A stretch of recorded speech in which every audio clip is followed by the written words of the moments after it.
Contrairement aux apparences, ces militaires ukrainiens ne sont pas en plein terrain de guerre à combattre l'armée russe.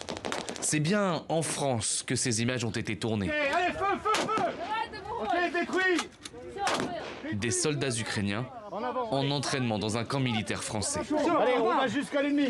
Le point clé pour nous, c'est surtout d'enseigner à la troupe partenaire la manière de manœuvrer, de se mettre en place, d'aborder l'objectif afin d'éviter les tirs fratricides. Ça, c'est vraiment le point clé, surtout sur un terrain complexe comme ici, avec un réseau de tranchées qui part dans plusieurs directions.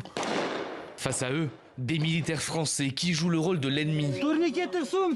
Pour chaque section, l'un d'entre eux accompagne environ 30 Ukrainiens avec l'aide d'un soldat traducteur.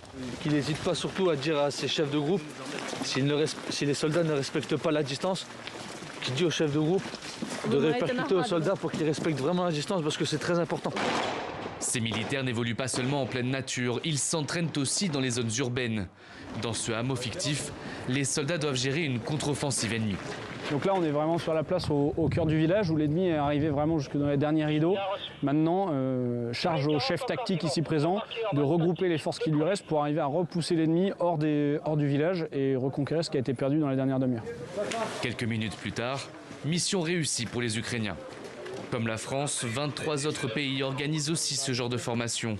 Un apprentissage qui s'intègre dans le programme d'aide de l'Union européenne pour l'Ukraine. Le rôle de la France dans ce cadre de ces formations, c'est justement entraîner à l'utilisation de l'armement ou des matériels qui sont cédés, mais pas uniquement, c'est de partager aussi notre doctrine occidentale. Ils sont très volontaires pour apprendre, très demandeurs d'apprentissage de nouveaux procédés, de développer les procédés, de les répéter jusqu'à plus soif pour être sûr de vraiment bien les maîtriser.